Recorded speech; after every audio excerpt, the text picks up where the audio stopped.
Hi నమస్తే, welcome to Mara media. నేను మీ కేవీఆర్. ఆంధ్రప్రదేశ్లో రాష్ట్రం రావణ కష్టంలో రగిలిపోతుంది. ప్రభుత్వం మారిన వెంటనే, కూటమి అధికారంలోకి వచ్చిన వెంటనే రాష్ట్ర వ్యాప్తంగా చాలా చోట్ల ముఖ్యంగా అంటే టీడీపీ నేతలు, టీడీపీ కార్యకర్తలు, జన సైనికులు కొంతమంది ఇప్పటికే చాలా చోట్ల తమ ప్రత్యర్థుల మీద దాడులు, ఇళ్లలోకి వెళ్ళి ఆడవాళ్లను బయటకు లాక్కొచ్చి కొడుతున్న ఘటనలు సోషల్ మీడియాలో పెద్ద ఎత్తున సర్క్యులేట్ అవుతా ఉన్నాయి.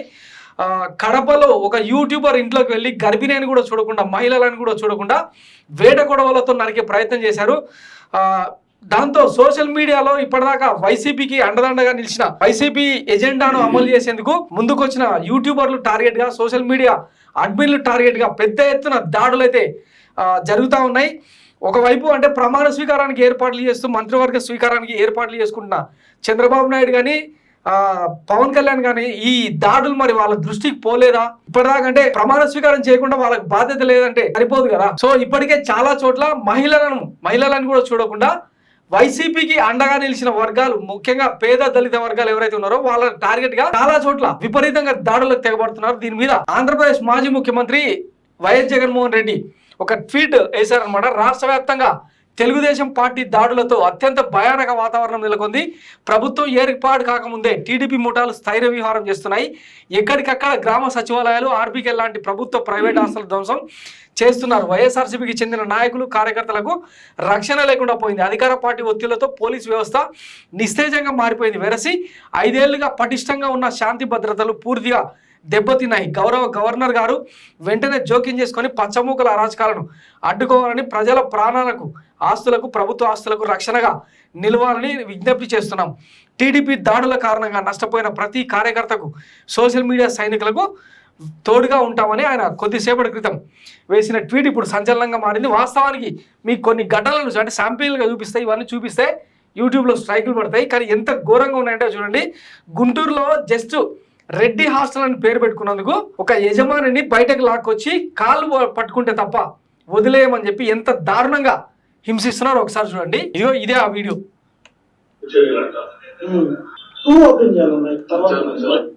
ఇగో వచ్చి కొడుతున్న ఇల్లును ధ్వంసం చేసిండ్రు.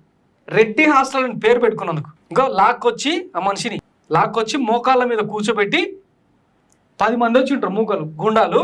వాళ్ళందరి కాళ్ళు మొక్కితే వదిలిపెడతాం అని చెప్పి. ఇదేం సైకోయిజం? పోనీ ఆయన ఏమైనా పార్టీ కార్యకర్తనా, వైసీపీ కార్యకర్తనా, వీళ్ళకు వ్యతిరేకంగా పనిచేసిరా? రెడ్డి హాస్టల్ అని పేరు పెట్టుకున్నందుకు ఇంత చిత్రహింసలు అనుభవించాలనా? సామాన్యులకు రక్షణ లేదా? ఇందుకేనా ఇదే టీడీపీ జనసేన కూటమి అధికారంలోకి రాకముందు ఏం చెప్పినాయి? రాజారెడ్డి రాజ్యాంగం నడిపిస్తున్నాడు, సైకో పోవాలి, సైకిల్ రావాలి, అరాచక పాలనను అంతం చేయాలని చెప్పే కదా మీరు పిలుపునిచ్చింది. మరి దీన్ని ఏమంటారు? అంటే మీరు గెలిచిరన్న సంతోషం సంగతి పక్కన పెడితే, మీరు గెలిచిన తర్వాత వైసీపీకి మద్దతుగా నిలిచిన వర్గాలన్నింటినీ లేపేయాలన్నా ఏం సంకేతం ఇస్తున్నారు? ఇది ఒక్కటే కాదు. ఇగో నేమ్ బోర్డుపై రెడ్డి అని ఉన్నందుకు హాస్టల్ యజమానిపై దాడి చేసి కాలు పట్టించుకున్న జన సైనికులు. గుంటూరులోని లక్ష్మీపురంలో హాస్టల్ పేరుతో రెడ్డి అని ఉన్నందుకు యజమానిని కొట్టిన జన సైనికులు హాస్టల్ మీద కర్రలతో, రాళ్లతో దాడి చేసి హాస్టల్ యజమాని చేత బలవంతంగా మోకాలపై కూర్చోబెట్టి కాలు పట్టించుకున్నారు. అదే కాకుండా హాస్టళ్లలోని అద్దాలను, పూలకుండి ధ్వంసం చేశారు. ఏం సమాధానం చెప్తారు? మొన్న గెలిచిన వెంటనే పవన్ కళ్యాణ్ ఇంకా ఆయన ఏ మంత్రి పదవి తీసుకోవాలో ఇంకా డిసైడ్ చేసుకోలేదు అనుకుంటా. ఆయన చాలా సూక్తులు వల్లించారు. కక్షపూరిత రాజకీయాలు చేయడానికి కాదు మేము అధికారంలోకి వచ్చింది, చాలా అంటే సాఫీగా పాలన నడిపిస్తాం, అభివృద్ధికి కొత్త నిర్వచనం చెప్తామని చెప్పి ఆయన చాలా గ్రేట్ వర్డ్స్ మాట్లాడిండు. కానీ ఆయన కార్యకర్తలు మాత్రం ఇట్లా చెలరేగుతా ఉన్నారు గ్రౌండ్ లెవెల్లో. జన సైనికులు వీళ్ళు ఎవరో కాదు.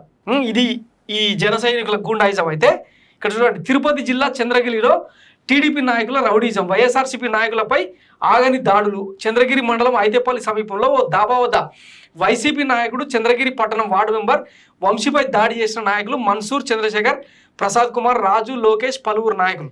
చంద్రగిరి దాసరి వీధి సమీపంలో మండల వైఎస్ఆర్సీపీ అధ్యక్షుడు మస్తాన్పై టీడీపీ నాయకులు కత్తులతో దాడి చేసేందుకు ప్రయత్నం. ఇక ప్రభుత్వ ఆస్తులను ధ్వంసం చేస్తున్న టీడీపీ జనసేన గూండాలు. కోట్ల మంది రేషన్ కార్డులకు గడప వద్దకే నాణ్యమైన బియ్యం ఇవ్వడంపై కడుపు మంటతో వాహనం ధ్వంసం. విచక్షణ మరిచి ఉన్మాదుల్లా మారి పేదలపై దాడులు, పెత్తందారుల బుద్ధి బట్టబయలు. సో రేషన్ తీసుకొచ్చే ఆటోలు ఉంటాయి కదా, ఆ ఆటోల మీద దాడులు. ఇదేం సైకో ఆనందం? ఇది ప్రభుత్వ ఆస్తి అన్న విషయం అన్న వీళ్ళకి తెలుసా? జగన్ అంటే ఒక పాలకుడిగా, ఒక పార్టీగా ఆయన పార్టీ ఓడిపోయింది, కానీ ఇది ప్రభుత్వం. మొన్నదాకా మీరే కదా మాట్లాడింది, జగన్ ఏమైనా ఇడుపులపాయ ఎస్టేట్లకు వెళ్ళి వ్యవసాయం చేసి పండించి ఇచ్చిరా, లేకపోతే వైఎస్ రాజశేఖర రెడ్డి ఆస్తుల మీద ఇచ్చిరా, మా డబ్బులు మాకే కదా ఇచ్చిరని మాట్లాడిన వాళ్ళు. మరి ఇప్పుడు ఇది ప్రభుత్వ ఆస్తి అన్న సంగతి అన్న తెలియదా? దీని మీద చర్యలు తీసుకోవాలి కదా వీళ్ళని గుర్తించి. ప్రభుత్వ ఆస్తులను ధ్వంసం చేయడం ఎంత పెద్ద నేరమో తెలుసా? ఎన్ని సెక్షన్ల కింద కేసులు నమోదైతే తెలుసా? ఈ సైకోయిజం ఏంది, ఈ సైకో ఫ్యానిజం? నిన్న ఈ పిల్లగాడు యూట్యూబర్ అనమాట, మొన్నటిదాకా వైసీపీకి వీడియోలు మీమ్స్ చేసినందుకు పట్టపగలు ఇంట్లోకి వచ్చి ఇదిగో చేతిలో వేటకోడలు కనిపిస్తుందా, తన భార్య గర్భిణి అని తెలిసి కూడా రాయలసీమలో రాజకీయ గుండాలు కత్తులు తీసుకొని, నా భార్య నిన్ను గర్భిణి పడవలు తీసుకొని కత్తులు తీసుకొని నేను ఏం చూసి నా ఇంట్లోకి పోయి చొరబడి నా ఇంట్లో ఉండే సామాన్లు మొత్తం అన్ని పగలగొట్టి ఫర్నిచర్ పగలగొట్టి నా ఇంట్లో వాళ్ళని ఆడవాళ్ళు కత్తులతో కొడవలతో బెదిరించారు. రాయలసీమలో రాజకీయం అంటే ఒక సో పులివెందులలో వైఎస్ జగన్మోహన్ రెడ్డి గెలిచిన స్థానంలో ఇట్లా దాడులకు తెగబడుతున్నారు. ఏం చెప్పాలి ఇక?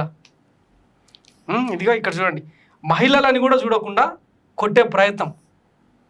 ఏపీలో బరిదెగిస్తున్న టీడీపీ నాయకులు రాష్ట్రంలో ప్రతి చోట ఇళ్లలోకి చొరబడి ఆడవారిని కూడా చూడకుండా దాడులకు తెగబడుతున్న గుండాలు మహిళల మీద కూడా చేతులు వేస్తున్నారు. ఏం చెప్పాలి ఇంకా? ఇగో ఇదైతే మరీ దారుణం, ఇదైతే మరీ ఘోరము. ఎక్కడంటే Andhra Pradesh immediately after India government came to the power, జైటీడీపీ cadre attack to YSRCP cadre with knife in public at Nuzvid పెద్దగాంధీ బొమ్మ సెంటర్. సో నూజివీడులో పట్టపగలు పోలీసులు ఉండగా కత్తులతో దాడులు చేస్తున్నారు, వేట కొడవలతో. ఎడిపోతుంది సంస్కృతి. ఆంధ్రప్రదేశ్ను మరో బీహార్లా మార్చే ప్రయత్నమా? ఇదిగో ఒక మహిళ ఏంది న్యూసెన్స్ అని ప్రశ్నించినందుకు ముసలావే ట్రాక్టర్ కింద దోసేస్తాడు. ఎవరు ర్యాలీ తీస్తుంటే ఏంది న్యూసెన్స్ అని అడిగినందుకు అగో చెంపబెట్టి కొట్టి ఆమెను తోసేస్తే ట్రాక్టర్ కింద పడుతుంది. ట్రాక్టర్ ఎక్కేసింది. ఇవే కాదు, దెందులూరులో ఒక అబ్బాయిని 30 ఏళ్ళ వయసున్న వ్యక్తిని ఇట్లనే వెంటాడి బాగా హ్యూమిలేట్ చేస్తుండటంతో తట్టుకోలేక సోషల్ మీడియా కన్వీనర్గా పనిచేసిన పాపానికి, వైసీపీ సోషల్ మీడియా కన్వీనర్గా చేసిన పాపానికి వెంటాడి వేధించారు. దాంతో ఆ అవమానం తట్టుకోలేక తోటలోకి వెళ్ళి ఊరేసుకొని చచ్చిపోయాడు. అబ్బాయి చౌదరి నిన్న వాళ్ళ కుటుంబాన్ని పరామర్శించేందుకు వెళ్ళాడు ఆత్మహత్య. అలాగే గుడివాడలో కొడాలి నానికి డైహార్డ్ ఫ్యాన్గా పనిచేసిన మరో వ్యక్తి ఆత్మహత్య చేసుకున్నాడు ఫ్యాన్ గురేసుకొని. ఇందుకోసమా ఇప్పుడు వైసీపీ సరే చేసింది లంగా పనులే, వాళ్ళు చేసింది రాజారెడ్డి రాజ్యాంగమే, అరాచక పాలనే అనుకుందాం. మరి మీరు చేస్తున్నది ఏంది? ప్రమాణ స్వీకారం ఇంకా చేయలేదు, అప్పుడే రిజల్ట్ వచ్చి 48 గంటలు కూడా ముయ్యక ముందుగా ఇవి కొన్ని మాత్రమే, ఇప్పుడు చూపించింది కొన్ని మాత్రమే. చాలా చోట్ల మహిళలని కూడా చూడకుండా వైసీపీ ప్రజాప్రతినిధులు అంటే సర్పంచులు కానీ వార్డు మెంబర్లు కానీ పనిచేసి వైసీపీకి మద్దతుదారులు కానీ సింపథైజర్గా నిలబడ్డ ఉన్న వాళ్ళ మీద ఆడవాళ్ళని కూడా చూడకుండా వేధింపులకు గురి చేస్తూ ఇండ్లలోకి వెళ్ళి కొట్టే ప్రయత్నం చేస్తుంటే ఇంక ఎవరు చెప్పాలి సమాధానం దీనికి? ఇదా స్టేట్లో లా అండ్ ఆర్డర్? గతంలో ఇదే చంద్రబాబు నాయుడు పవన్ కళ్యాణ్ మాట్లాడితే రాష్ట్రంలో శాంతి భద్రతలు క్షీణించినాయి, గవర్నర్ పాలన కావాలని చెప్పి అటు ఎన్డీఏ సర్కార్కు ఇక్కడ గవర్నర్కు రోజు పోరు పెట్టేటోళ్ళు. మరి ఇప్పుడు ఇది బాగుందా ఈ పాలన? దీన్ని ఏమందాం? ఇవి కాకుండా వైఎస్ఆర్ విగ్రహాల మీద ఎక్కడ పడితే అక్కడ ఇంకులు పోయడం, ఆయన విగ్రహానికి పచ్చకండువ కప్పి పైశాచిక ఆనందం పొందడం, ఏంది ఇది అసలు? వీటితో పాటు ఆర్బీకే సెంటర్ల మీద, ప్రభుత్వ కార్యాలయాల మీద వాటిని ధ్వంసం చేసే ప్రయత్నం ఏంది? మీకు నచ్చకపోతే ఆ శిలాఫలకాలు ఇవన్నీ తీసేయడం అనేది ఒక సంస్కృతి, ఒక పద్ధతి. గత ప్రభుత్వ ఆనవాళ్ళు లేకుండా చేయడం అనేది ఒక పద్ధతి. కానీ ఏకంగా ప్రభుత్వ ఆస్తులు ధ్వంసం, అది ప్రజల డబ్బు సంగతి తెలుసా? సో చంద్రబాబు గారు ఇది అయితే కరెక్ట్ కాదు, ఆర్సీపీ పాలన సరిగా జరగలేదని కదా మీకు ఛాన్స్ ఇచ్చింది. మీరు కూడా ఇట్లాంటి దాడులకే తెగబడితే ఇక సామాన్యులు ఎట్లా? ముఖ్యంగా పవన్ కళ్యాణ్ మీద దీన్ని న్యూట్రలైజ్ చేయాల్సిన అవసరం ఎంతైనా ఉంది. ఈరోజు రాష్ట్రం మొత్తం అంటే చంద్రబాబు పాలన గత 14 ఏళ్ల పాటు చూసిన నేపథ్యంలో ఆయన వైఖరి మారదో, ఆయన కుక్కతో ఒక వంకరలాగానే ఆయన పాలన ఉంటుందని నమ్ముతున్న తరుణంలో ఆ టీడీపీ పాలనకు, ఆ రాక్షస పాలనకు కళ్ళెం వేయాల్సిన బాధ్యత పవన్ కళ్యాణ్ మీదనే ఉందని చాలామంది మాట్లాడుతున్నారు, మీ వైపు చూస్తున్నారు. సో పవన్ కళ్యాణ్ దీనికి సంబంధించి జోక్యం చేసుకొని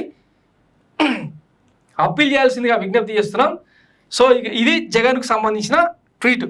దీనికి సంబంధించి సాయంత్రం గవర్నర్ కలిసి విజ్ఞాపన పత్రం, వినతి పత్రం కూడా ఇచ్చేందుకు గవర్నర్ అపాయింట్మెంట్ కోరినట్టు తెలుస్తుంది. మరి దీని మీద ప్రభుత్వం ఏం యాక్షన్ తీసుకుంటుందో చూడాలి.